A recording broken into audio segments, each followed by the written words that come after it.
Bienvenidos amigos a su programa Salud y mucho más, un programa de información y de opinión sobre temas de salud, medicina, tecnología y calidad de vida. Mi nombre es José Antonio Cisneros y en este programa estaré presentándoles a ustedes los temas más importantes en relación con la salud, la medicina, la tecnología y también, por supuesto, la calidad de vida. En el programa de hoy voy a hablar sobre un tema que es de gran interés siempre hablarlo en el mundo de la medicina, como son los errores médicos. Y es importante entender también que los errores médicos son la tercera causa de mortalidad en los Estados Unidos. Es decir, primero son enfermedades cardiovasculares, segundo el cáncer y tercero errores médicos. Imagínense lo que esto representa.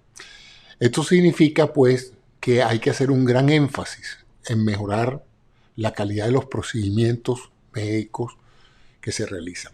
Cuando hablo de errores médicos, no necesariamente estoy hablando de los errores de los médicos, sino errores en el procesamiento del paciente. Desde el momento en que se identifica el paciente, desde el momento en que se admite el paciente al hospital y todos los procedimientos que allí se realizan. De tal manera de que puede haber errores en la identificación de pacientes, lo cual, como ustedes saben, puede generar en un momento dado que un paciente le dé la medicina de otro por equivocación. Problemas en el manejo del paciente, que el paciente se caiga de una camilla y se maltrate, de que un paciente, incluso se han visto casos donde el paciente es operado del lado que no es, del órgano que no es. Todos estos errores son en general producto de defectos graves en el procesamiento de la información del paciente, su identificación, la adecuada información al equipo médico de lo que se tiene que hacer con ese paciente, etc. Y por supuesto también grandemente los errores de diagnóstico, es decir, equivocarse en el diagnóstico de un paciente, no dar el tratamiento a tiempo y por lo tanto el paciente puede en un momento dado morirse de algo prevenible si los doctores hubieran dado con el diagnóstico a tiempo. Y a veces son errores en el tratamiento, es decir, el diagnóstico se hizo adecuadamente, pero el tratamiento fue muy mal implementado. Dentro de todo esto, pues, cabe tres tipos de errores, a mi juicio. Y los primeros son los errores por ignorancia, no solamente de los médicos, sino de las enfermeras y de todo el personal. Estos son errores, como lo dice la palabra, porque la persona que está tratando al paciente no sabe lo que está haciendo o está haciendo algo por primera vez sin entrenamiento y por lo tanto ignora algunos factores necesarios para un servicio médico apropiado. Factores como por ejemplo el tratar a un paciente infectado sin las medidas de precaución que permitan pues que otros pacientes no se infecten con el mismo agente del paciente que acaba de ser admitido. O lo contrario, un paciente que debería estar muy aislado por su compromiso inmunitario y que el personal que lo maneja lo contamine por ignorancia de las normas de asepsia y antisepsia. Entonces, esos son errores que también acontecen, errores de ignorancia en el personal médico. El médico que en vez de buscar ayuda y buscar asistencia de alguien con más experiencia o conocimiento, asume la responsabilidad de realizar un procedimiento que nunca ha hecho antes, sin la supervisión de otra persona. Entonces, en estos casos, pues evidentemente la causa del problema es la ignorancia del personal médico. Esto se resuelve con mejor entrenamiento, con capacitación y con normas y procedimientos dentro de la institución que permitan que nadie tome una decisión sin tener la información oportuna, la educación adecuada para realizar el procedimiento que se vaya a practicar. Luego tenemos una segunda fuente de errores que tienen que ver con la fatiga, el cansancio, el agotamiento y la multitarea. Esto representa aquellos errores de diagnóstico y también de procedimiento a consecuencia de la pérdida de concentración en la toma de decisiones, bien sea porque el personal de médico tiene muchas horas de guardia, ha estado fatigado atendiendo una cantidad de casos anteriores y por lo tanto no ha dormido horas suficientes, por lo tanto su proceso de juicio, de toma de decisiones a la hora de decir colóquele tal inyección de tantos miligramos a un paciente, se ve entorpecida por el hecho de que la persona no puede tomar decisiones por fatiga, por exceso de fatiga y cansancio. Y eso se controla pues tratando de que el personal médico que atiende a los pacientes siempre esté en condiciones de salud y de alerta adecuada. Un poco como lo que le pasa a los pilotos, ¿no? Los pilotos no pueden volar más de cierta cantidad de horas porque pierden concentración y pierden la capacidad de tomar decisiones adecuadas durante un vuelo. Bueno, igual es un cirujano e igual es un médico que está tratante en una emergencia o una terapia intensiva. El exceso de horas de trabajo puede en un momento dado colocarlo en una fatiga que no le permita tomar decisiones adecuadas. Entonces, esas son otras fuentes de error que en un momento pueden acontecer en el marco de una institución de salud. O que el médico esté distraído, que esté haciendo otras cosas mientras está planteándose el problema. Él está ocupado con la computadora, está haciendo alguna tarea, tiene la mente en otra cosa. Llega una enfermera, le pregunta, el paciente de la cama 4 está presentando cambios en su presión arterial. Y el doctor, sin pensarlo dos veces, indica un medicamento por error, por no estar pendiente del caso en particular, y luego eso tiene consecuencias más adelante, donde el paciente puede descompensarse por esa indicación que el médico hizo. Cuando tomó la decisión estaba atendiendo otras cosas y se confundió en la dosis o en la vía de administración. Esos son también errores que pueden pasar. Y el tercero, a mi juicio, son los errores por imprudencia o temeridad. Son errores que acontecen cuando el doctor se atreve a hacer cosas que no se han hecho antes, a hacer procedimientos y operaciones que él nunca ha realizado de esa manera y donde está asumiendo un riesgo. En ocasiones no queda otro remedio. En ocasiones el paciente llega y se trata de salvarle la vida o dejarlo morir. Entonces el médico opta por hacer un procedimiento salvador aún no estando calificado. Pero esas son situaciones raras y extremas. Rara vez un médico está tan solo así que puede no pedir ayuda a una persona que sí esté capacitada. Pero evidentemente se han presentado casos donde el médico se atreve a hacer cosas para las cuales no está calificado, como dije, por temeridad o imprudencia o impericia. Imprudencia es cuando él no toma las medidas adecuadas para garantizar la salud del paciente.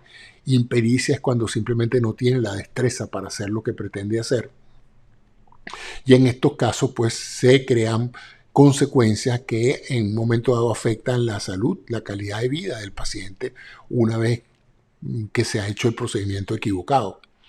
Y esto genera lo que se llaman las famosas demandas de malpráctica, de malpractice, donde el paciente demanda judicialmente, civilmente al médico por las consecuencias que trajo la impericia o imprudencia del médico, y de esta manera pues entonces queda en un juicio el saber la compensación que el paciente va a recibir en función del daño que se le haya hecho producto de estos errores médicos.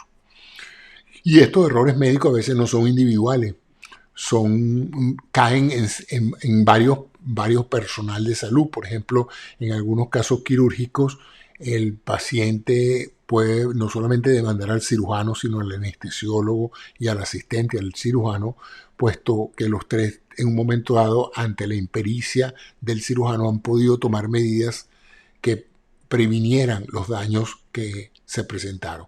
Entonces, todo esto contribuye a que en general en los Estados Unidos las consecuencias, los daños por este tipo de malpraxis médica, de errores médicos, como dije, en la totalidad del sistema de salud y no nada más en los médicos, incluyó las enfermeras, camilleros y todas las personas involucradas en el tratamiento de un paciente, son la tercera causa de muerte en los Estados Unidos después de las enfermedades cardiovasculares y el cáncer. O sea que esto no es que pasa una vez, de vez en cuando, esto pasa con más frecuencia de la que quisiéramos. Y es una de las razones por las cuales las organizaciones que regulan los hospitales tienen que tener mucho cuidado de que los hospitales estén velando por políticas, normas y procedimientos que permitan minimizar estos errores en el procesamiento de los pacientes. En otros países, pues hay también organismos reguladores que permiten reducir este tipo de errores, pero siempre están presentes. Entonces, la regla general sería siempre buscar un médico que esté alerta, que esté capacitado y que explique en la forma más detallada la naturaleza del procedimiento que se le va a hacer y los riesgos de ese procedimiento. Eso es lo que se llama un consentimiento aprobado, consentimiento informado, donde usted sea informado y consienta que se le practique un procedimiento a sabiendas de los riesgos y que se acostumbre usted a exigirle al cirujano o al personal que lo va a tratar si están preparados y calificados para ese tipo de procedimiento. ¿Ah? ¿Cuántas operaciones anteriores ha hecho el cirujano en esos casos? Y si el cirujano es nuevo porque acaba de terminar su posgrado, si en la operación va a haber un cirujano más experimentado que en un momento dado pueda asistirlo a la hora de una emergencia. Si el anestesiólogo está calificado, si no está atendiendo 4 pacientes al mismo tiempo en un pabellón. Es importante eso, ¿ok? Entonces, porque esas cosas se han dado lamentablemente por falta de personal, por situaciones excepcionales que en un momento hace que un profesional tenga que estar saltando de un pabellón a otro para cubrir personales que no se hicieron presentes, y en un caso de esto un paciente puede en un momento dado tener una emergencia cardiorrespiratoria y el anestesiólogo no estar en el sitio para tomar los procedimientos necesarios para salvar la vida. Todo eso se ha visto y todo eso pues conjura la gran mayoría de los errores médicos. Es importante que pues, los pacientes entiendan que equivocarse es algo normal en medicina, que los errores de juicio son presentes y que en realidad lo que se penaliza son, como dije, aquellos casos en los cuales el médico obró con negligencia, imprudencia o impericia. Y no porque simplemente el caso se complicó, porque la posibilidad de que una operación se complique siempre es existente en las mejores manos. O sea, aún siendo un excelente cirujano, es perfectamente posible que un paciente muera en pabellón, que un paciente se infecte después de una operación, que un paciente desarrolle otras complicaciones, puesto que la medicina es, además de una ciencia, un arte. Y casi ningún procedimiento médico está considerado que va a garantizar el 100% del resultado, porque cada paciente es diferente, cada organismo, cada estructura del cuerpo reacciona en forma diferente y impredecible, de tal manera de que las complicaciones de medicina son algo que forma parte de la ciencia médica y del arte de la medicina, de manera de que eso no es algo atribuible al médico necesariamente. Pero sí, inevitablemente, en el curso de la práctica médica hay situaciones donde el médico obra en forma errónea, bien sea voluntaria o involuntariamente, y eso puede traer consecuencias. Ese es el motivo de la nota de hoy aquí en Salud y Mucho Más. Y si les interesa este tipo de programas, déjenmelo saber abajo. Si quieren que cubra otros temas relacionados con la prestación de servicios de salud, la salud en general, la medicina y la tecnología, déjenme saber qué temas les gustaría que yo trajera. Y también, si les gusta el programa, suscríbase a este canal, ahí abajo en el botón rojo de suscribirse, y active las notificaciones con la campanita que está allí para que sean ustedes notificados cuando yo produzca otros episodios de esta serie. Muchas gracias a ustedes por su atención y hasta un próximo episodio. Gracias.